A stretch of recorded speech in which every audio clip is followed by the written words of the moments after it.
Assalamu alaikum, урматтуу мекендештер.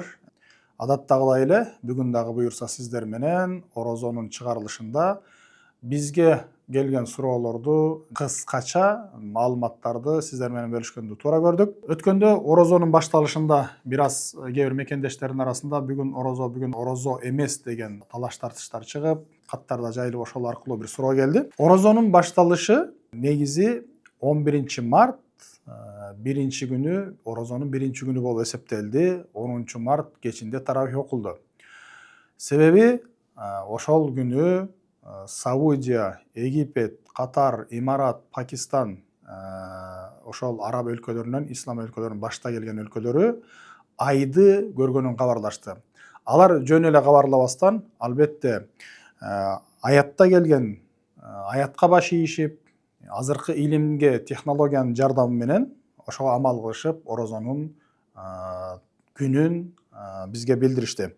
Ал аятта Куранда Алла Таала айтат: "Фаман шахида минкум аш-шахра фалиясумху". Ким силерден бирөө айды көргөн болсо, айдын жаңырганын көргөн болсо, орозону тутсун дейт. Ошо ороз айынын жаңырганын көрсө.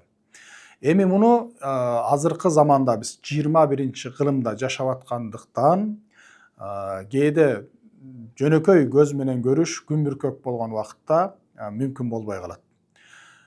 Шариятта өкүм алуу үчүн ушундай нерсе бар. Биз эл азыркы убакта хадис аяттан өкүм чыгаруу деңгээлге жеткен аалым болгон убакта гана өкүм чыгара алат. Абу Ханифа сыяктуу, Имам Шафии сыяктуу, Имам Малик сыяктуу, Имам Ахмад ибн Хамбал сыяктуу улуу зат болуп, ошол хадисти, аятты толук түшүнүп, ошолордун усулдарын билгенде, негиздерин жакшы үйрөнгөндөн кийин ошолор гана өкүм чыгара алат. Ал эми кийинки аалымдардын баары ошол фыкыхтан чыккан өкүмдөрдү гана аткарып атабыз. Ал эми фыкых аалымдары азыркы убакта ошого жараша өкүмдөрдү алыш үчүн бир комитет түзүлүп, жалгыз бир аалымдын азыркы убактагы деңгээли жетиши мүмкүн эмес. Себеби илим ушунчалык өнүктү, технология ушунчалык алдыга жылды. Ошондуктан ошолордун оюн, пикирин алып туруп, жаңы маселе болгон болсо, ошого жараша өкүм чыгара алат. Ал эми ибадатта керектүү өкүмдөрдүн баарын 4 мазхабта чоң аалымдар Абу Ханифа, Имам Малик, Имам Ахмад, Имам Шафилер өкүмдөрүн чыгарышкан. Абу Ханифанын, Имам Маликтин, Ахмад ибн Хамбалдын жана Шафи мазхабында дагы бир 3-4 аалымдын пикири менен, ошолордун чыгарган өкүмдөрү менен жердин бир бетинде, жер бетинде жашап атабыз да. Ошол жерден бир өлкөдө бир киши же бир айылдан бирөө, экөө айды көргөн болсо, белгилүү бир убакытта бул жалпы баарына тиешелүү болот, орозону кармай беребиз. Мисалы, биз Америкада жашап атабыз, Саудияда, Египетте, Кыргызстанда, Европада бир жерде ай көрүлгөн болсо, алар орозону кармап баштаса, биз дагы кармап башташыбыз керек. Биз өзүбүз айды көрөбүз деп күтүп отурушубуз шарт эмес. Кээде ошол өкүмдөрдү же хадистерди толук билбегендиктен же туура эмес түшүнүп алгандыктан улам кээ бирөөлөр айды түз көз менен көрүш керек, ошол убакта гана ай жаңырып, орозо кармаш керек экен деген туура эмес натыйжага барып калып атышат. Өткөндө мен кабарлардын баарын карап чыктым. Атайын араб, Саудиянын, Египеттин, Имараттын сайттарынан ошол айдын жаңырышы кандай далилденди деп, ошол убакта атайын Саудияда жана Египетте, Имаратта, Катарда булар дин аалымдарынын жанында атайын астрономия менен жылдыздарды, жылдыз илимдерин, астрономиянын алек болгон ошол чоң илимий комитеттер бар, академиялар бар. Ошолор атайын белгилүү жерде, Саудияда 4 жерде, Египетте 5 жерде, атайын ай көрүлө ала турган бийик жерлерде чоң телескопторун алып чыгып, айдын качан жаңырарын, итак эле астрономия илиминде белгилүү кайсыл саатта жаңырып, кайсыл саатта көрүнбөй кала турган.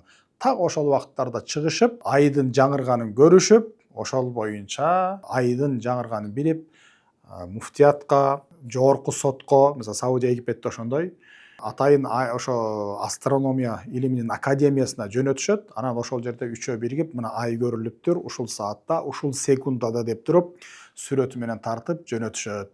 Ошону менен бул телескоптун эмес да, жөнөкөй көз менен көрүлбөй турган нерсе. Ошон үчүн бул илимий жактан дагы, диний жактан дагы бул далилденгендиктен орозо 11-inde болду. Эгер 11-inde орозо тутпай калгандар болсо, орозо бүткөндөн кийин бир күн кайра карызын кармап коесуздар. Себеби ал билбегендиктен же туура эмес маалыматтан улам болгондугу үчүн. Эми буга окшогон талаш тартыштар жаңы болуп аткан жок, мурун деле болуп келген. Кээ бир өлкөлөрдө саясий көз караштан улам дегеним ошо мамлекеттин кайсы күнгө араб өлкөлөрүнүн кээ бир жерлерде айт майрамдарында эс алуу күнү болуп эсептелет. Эс алуу күнүнө туура келбей калса, ал жерде эми динге көп маани бербеген өлкөлөрдө бир күн 2 күн алмаштырып сала берет. Бул мурунтадан эле болуп келген нерсе, ушундай боло берет. Негизгиси шарият боюнча биз карай турган болсок, азыркы убакта биздин ошо жакын эле болуп атат, 6-7 сааттык айырма бар. Саудия менен Египет, Американын ортосунда ай көрүнсө болду, боло берет. Ошон үчүн 11-inde орозонун биринчи күнү экенин билип, ошол боюнча орозо кармагандар орозобузду буюрса толук 30 күн тута беребиз. Ал эми экинчи күндөн баштап кармап калгандар орозо бүткөндөн кийин бир күн казасын кармап кое беришет. Бул биринчи эмебиз. Экинчиси дагы бир келген суроолордон адал тамак аш боюнча суроолор көп келип атат. Адал дегенде жалпыбызда ушундай түшүнүк болуп калган, чочкодон башкасы баардыгы адал. Мисалы койдун эти, уйдун эти, жылкынын эти, төөнүн эти адал, муну билебиз. Бирок ошол койду, жылкыны, уйду дагы адал жол менен мууздап сойгондо гана адал болот да. Кээ бирөөлөр ушундай эме кылышат, бул жерде мен чочконун этин жеген жокмун, уйдун этин, койдун этин алдым. Бирок ал дагы шарият жолу менен бисмилла деп союлбаса туура эмес болуп калат, адал болбой калат. Адал болуш үчүн Алла Таалага бир мыйзамды койгон. Себеби Алла Таала бизди жараткандай эле ал жандыктарды да жараткан жана аларды биз үчүн ырыскы болсун деп жараткан. Бир койду сое турган болсок дагы Аллахтын уруксаты ошол бисмиллахи Аллаху акбар деп мууздашыбыз керек. Алла Тааладан уруксат алып, Алла Тааланын аты менен мен сени мууздап эме кылып атам деп. Себеби ал бир жан, Алла Тааланын жараткан жандыгын биз ошентип эме кылабыз, адалдап алабыз да. Ошон үчүн магазиндердин баардык жеринде эле сатылып аткан уйдун, койдун эти адал эмес. Адал деп союлган атайын эт саткан жерлер бар.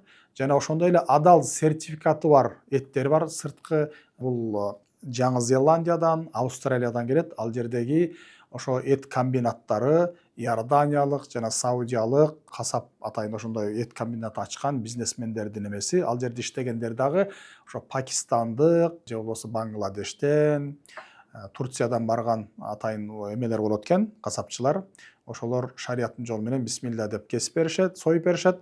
Андан кийин алар ошо батыш өлкөлөрүнө же араб өлкөлөрүнө или кайсы өлкө болсун ошол жака экспорт кылынат. Анан биздин мойнубузга түшкөн нерсе эт боюнча ошол адал союлган этти алышыбыз керек. Кээде адамдардын арасында мындай болуп калат экен, забиха халал, халал бар. Экөөнүн айырмасы эмне дейт? Забиха деген союлган малды айтат арабча. Забиха мууздалган мал. Бул кой да болот, уй да болушу мүмкүн. Забиха өзү забаха мууздады дегенди билдирет да. Халал демек адал деген сөз. Адал деп айтылган болсо, забиха деген жазуусу жок болсо деле ал адал болуп эсептелет. Себеби адал деген ошо адал кылып союп аткан ошол. Забиханын мааниси союлган малга айтылат. Ошо чалынган курбандык айтылат. Мааниси ошол. Мындан тышкары адал тамак дегенде жалгыз эле эт эмес. Бул жерде нанды кээ бирөөлөр ойлошу мүмкүн. Нан адал, ооба. Бирок нандын ичине кошулуп жаткан кээ бир айвандын майлары болуп калышы мүмкүн. Адал болбогон. Сырлары бар, шоколадтары бар, бал муздактары бар. Ошо алып атканда биз ошолордун ичин карашыбыз керек. Бул жерде Америкада U, D, анан K деген 3 знак болгон эмелер бар. Сүттө, сырда, нанда ушуларды коюшат. Булар ошо малдын коюлбаган же арам нерсе кошулбаган нерселерге коюлган нерсе экен. Буларды негизи мусулмандар эмес, еврейлер тарабынан коюлган нерсе. Себеби еврейлер дагы бул жерге келгенде өзүнүн динин кармаш үчүн ошо малдын желатини же болбосо майы кошулбаган тамактарды тандап, ошол аркылуу арыздарын жазып, чыгарып атканда тамактарды ошол аркылуу чыгартып башташкан. Ошон үчүн биз карап атканда эгер жанагы шоколад болобу, балдарга балмуздак болобу, ошол жерде UDK дегенин же болбосо ингредиент деп коебуз, ошону карашыбыз керек. Ичинде составында эмнелер бар? Ошо составында карап келип, ошол жерде эгер бир малдын бир кошумча бир майы же бир сактоочу бир нерсеси болуп калышы мүмкүн, ошол болгон болсо болбойт. Ошону карашыбыз керек. Ингредиенттерин карап, керек болсо телефондордо халал сканер дегендер бар. Ошол сканерлер аркылуу баркоддорун окутсаңыздар чыгат.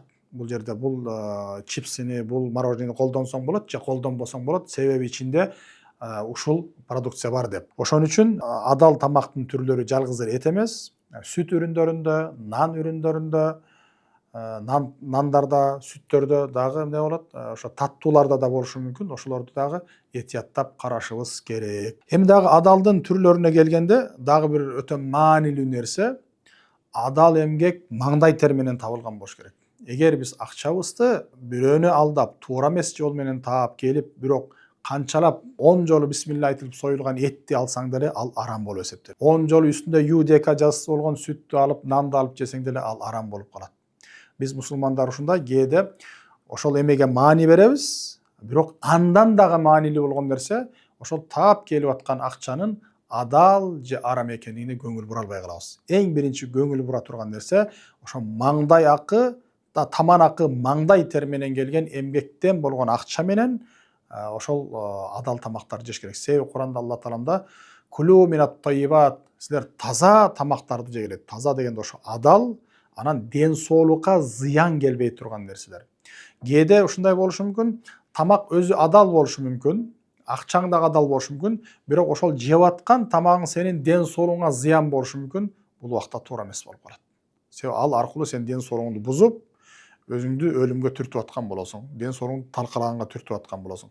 Ошондуктан жеп аткан тамакты дагы биз адал жолдорду ушуларга маани беришибиз керек. Биринчи таман акы маңдай тер, экинчиси жанагы нан, сүт, баардык тамактардын ичинде ингредиенттерин карап, адал эмес экенин карашыбыз керек. Үчүнчүсү союлуп аткан эттики. Ал эми жерден чыгып аткан жанагы мөмө жемиштер болсун, овощ дейбиз, картошка, башка пияз, буларда эч кандай проблема жок. Балыктын түрлөрүндө эч кандай проблема жок. Же болбосо балыкка пайгамбарыбыздын хадисинде айтат, фыкыхчылар ошого өкүм чыгарган. Хиллуху айтат халалун. Мунун тирүүсү дагы, өлүгү дагы дейт, адал дейт да. Балыкты этагелема муздап союп эме кыла албайсыз тирүү кармап. Ал балыкты кандай кармалып келсе, ошол боюнча желе берет. Анда проблема жок. Ошо койду, уйду жана эти желе турган малдарды сойгондо албетте бисмилла айтылганы шарт, ал болбосо ал желбейт. Эгер бир мусулман адам деле ошол союлуп жаткан малга, койго деп коелу, бисмилла айтпастан башка бир нерсеге арнай турган болсо, мисалы мен ушуну баланча зат үчүн союп атам дей турган болсо, атамдын арбагы үчүн союп атам дей турган болсо, бул арам болуп калат. Жалгыз гана Аллахтын ыраазычылыгы үчүн Аллахтан уруксат калаган союш керек. Ошол убакта адал болот. Ниетинде бисмилла деп келип, бирок бисмилла айтпай эле жөн эле союп алган болсо, ал адал болуп эсептелет. Себеби ал негизги ниети ошол кылып аткан ишине жараша болгон үчүн. Ошон үчүн урматтуу бир туугандар, ушуга окшогон суроолор боло турган болсо, мен телефонду балким эмеге жазып коебуз, экрандын алтына. Ошол аркылуу WhatsApp'тан суроолоруңарды жазып койсоңуздар, мен мүмкүн болушунча ошого окшогон суроолорго жооп бергенге колумдан келишинче аракет кылам. Ассаламу алейкум ва рахматуллахи ва баракатух. Орозоңуздар кабыл болсун.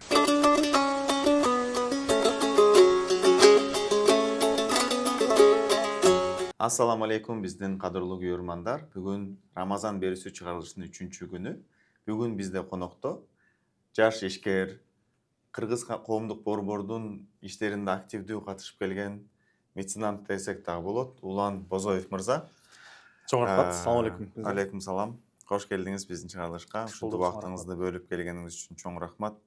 Айтып кетсеңиз, Рамазан, бул жылкы Рамазан сизге кандай болуп атат? Да бир жолу салам алейкум барыңыздарга.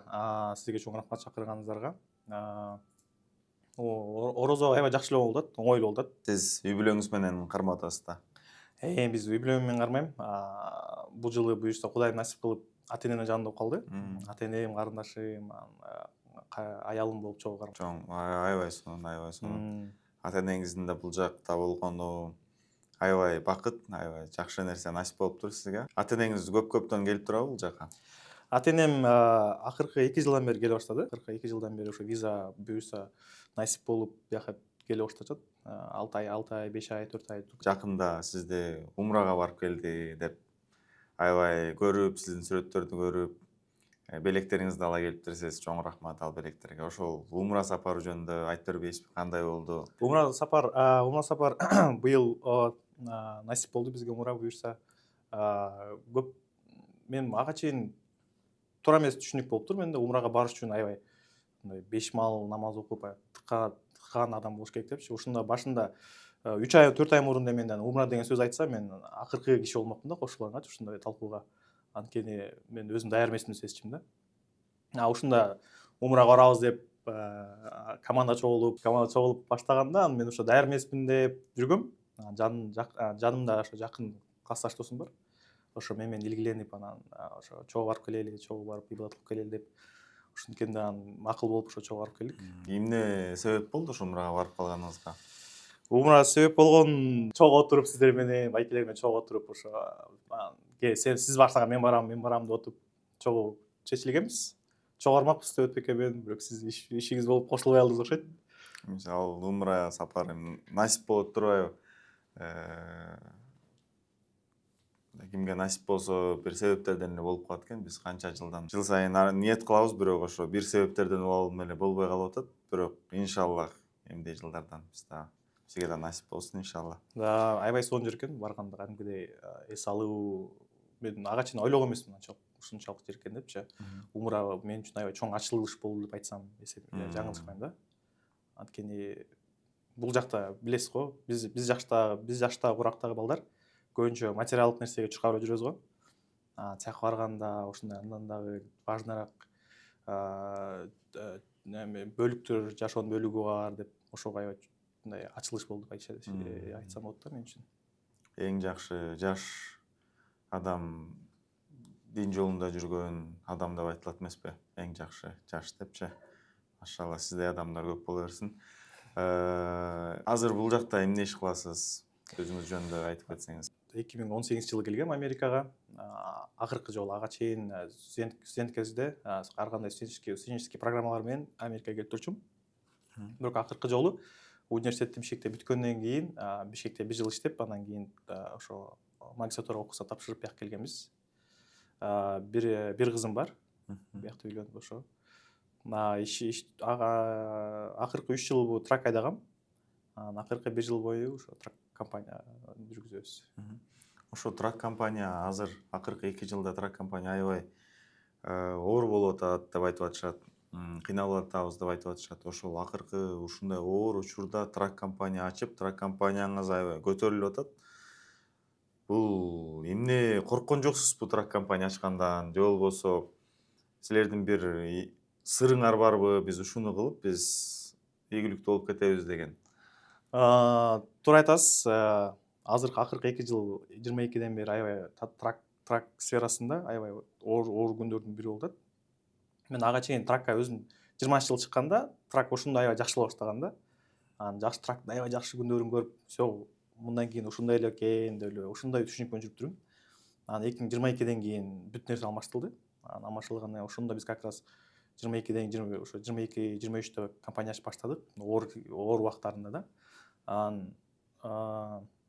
Көп эле оор болду, бирок анча деле аябай эле жаман деп айтса болбойт. Кирешелер анча мурункудай болбосо деле, кичине болсо деле бар да. Жакшы. Азыр эмнени башка компаниялардан өзгөчө боло турган, өзгөчөсү же силердин компаниянын жакшы жактары эмне үчүн башкалар силерди тандап атышат же эмне үчүн силерди тандашы керек? Туура айтасыз, биякта көп кыргыздар деле көп ошо компаниялар бар, мурунку байкелер келгендерден ошо 100, 200, 300 трак компаниялар бар. Алар менен конкуренция болуш аябай эле оор. Анткени алардыкы эми ушундай жылдардан бери канча 5 жыл акыркы 5-6 жылдан бери ошо компания иштешет көбүнчөсү. Ошол жылдан бери алар ар кандай банктар менен, ар кандай тракка сервис кылган кишилер, сервис кылган сервис кылгандар менен жакшы мамилелүү болгон. Ишеним жаратышып, ошентип аларга ар кандай условиялар бар да, ар кандай арзандуулуктар бар. Трактарды, например, биз толук баасына 180 миң алсак, алар 160 калышы мүмкүн. Ошол жерден аябай эле эмебиз бар, отличиябыз. Бирок биз деген алардан айырмалануу, аларда 300 айдоочу бар кезде алардан контроль аябай оор болуп калат 300 кишине. Бизде 15 водитель болгон үчүн ар бирөө менен сүйлөшүп, сервис жактан көбүрөөк акцент кылганга ошол жагынан аракет кылабыз да, иштерди кылып. Ошол жактан биз өзгөчөлөй алабыз деп айтсам болот. 15 айдоочу бойдон эле калабы же силерде 300 айдоочуга чыгарганга аракет кыласызбы? Ошо пландарыбыз ошондой. Кантип контролдойсуз анда 300 айдоочу болгондо? Аны азыр постепенно үйрөнүп атабыз. Акырындан башынан баштадык да. Ошон үчүн системаны азыртан баштап куруп эле, ар кандай ушу байкелер менен 300дөй трак байкелер менен сүйлөшүп, алардан сабак алып, ошентип өзгө иш жүзүндө ачылуу кылып атабыз. Буюрса пландар ошо өз өнүгүү боюнча эле көбөйтүп эле ушинтип деп ойлоп атабыз да. Ойлогон ойлоруңар, пландаган иштериңер ишке ашсын буюрса. Айтканыңыз келсин. Анын кийинки суроо, бул жакта орозо кармаган менен Кыргызстанда орозо кармагандын, Рамазандын, Кыргызстандагы Рамазан, бул жактагы Рамазандын айырмасы барбы экен сизге? Болуп атабы? Айырмасы деле жок деле айтсам болот, анткени ошол эле убакыттар, ошол эле сааттар Кыргызстанда деле, биякта деле ошол эле сааттарды кармайсың да. Климат деле окшош болгон үчүн. Өзгөчө, Чикагонуку Кыргызстандыкына окшош да. Ошон үчүн көп да өзгөчө болгон жок. Кандай бир ысык жерде жашасак, ушунда оорчулук болмок го дейм да. Кыргыздар баары Кыргызстанга жакын болгон үчүн Кыргызстандын аба ырайына ылайыкташтырып Чикагого жайгашып атышат окшойт да. Ошондой окшойт. Биз деле сизден кийин келдик да. Биз келгенде уже кыргыздар бияка жайланышып калышыптыр, ошо бизге келип ошо аябай жаккан Чикагочу. Жакшы. Кыргызстан, Чикаго деп сүйлөшүп калдык. Силердин келгениңерге 6 жыл болуптур. Бул жакта үй бүлө курулду, бул жакта үйлөндүңүз, бул жакта кызыңыз төрөлдү. Пландарыңыз кандай? Бул жакта каласызбы? Бул жакта калып кыргыздардын мындай күчтүү поколениясын бул жакта тарбиялаганга аракет кыласызбы же болбосо ушул жактагы опыттарды Кыргызстанга алып барып Кыргызстанга көчөйүн деген пландарыңыз барбы? Аябай жакшы суроо. Бул суроону мен өзүбүз деле күн сайын үй бүлө менен аялымla отурганда сүйлөшөбүз ошол тема жөнүндө. Кыргызстандан кеткен себеби университет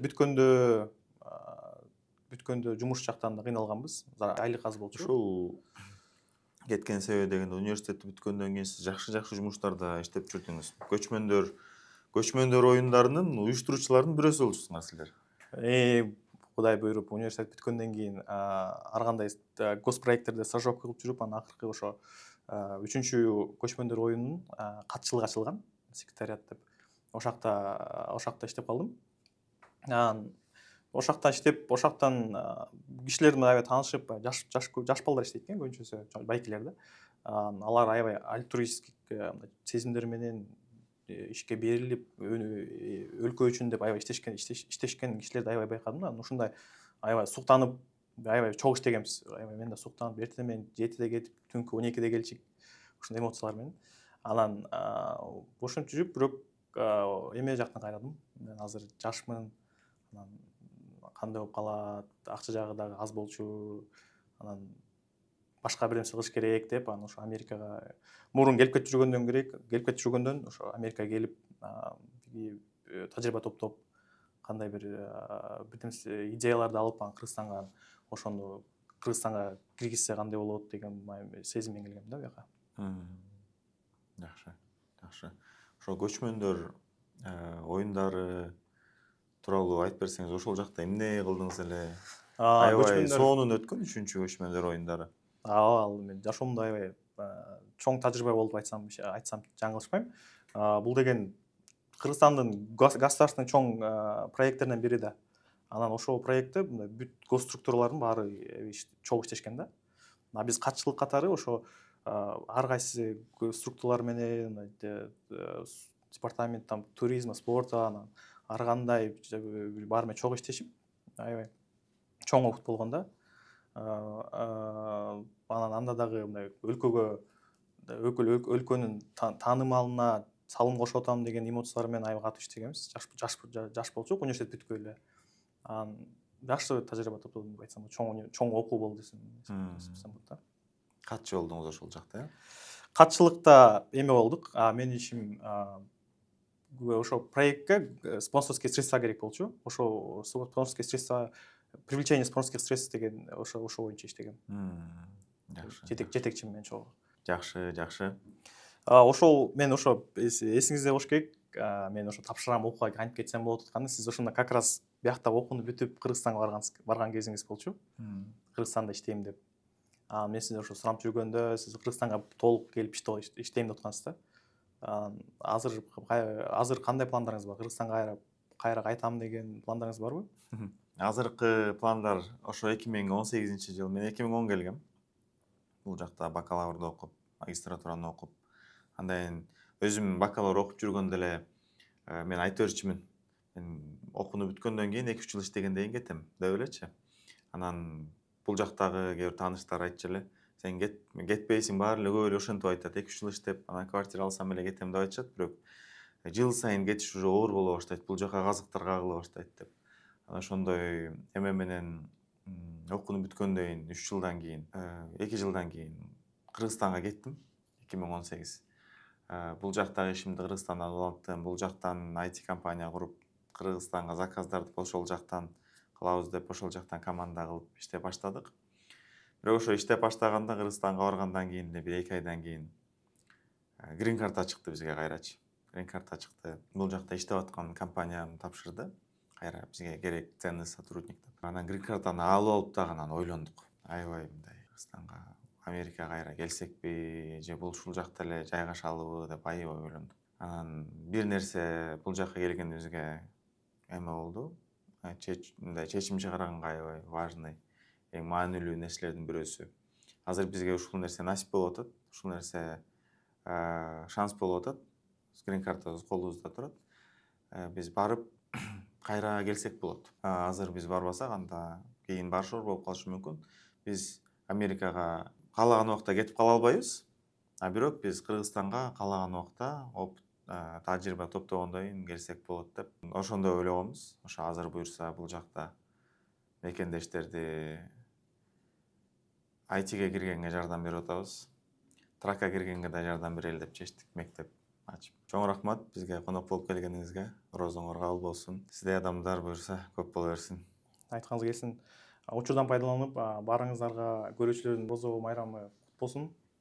Орозоңуздар баарыңызга кабыл болсун, ибадаттарыңыз да буюрса Алла таалам кабыл кылсын. Чоң рахмат.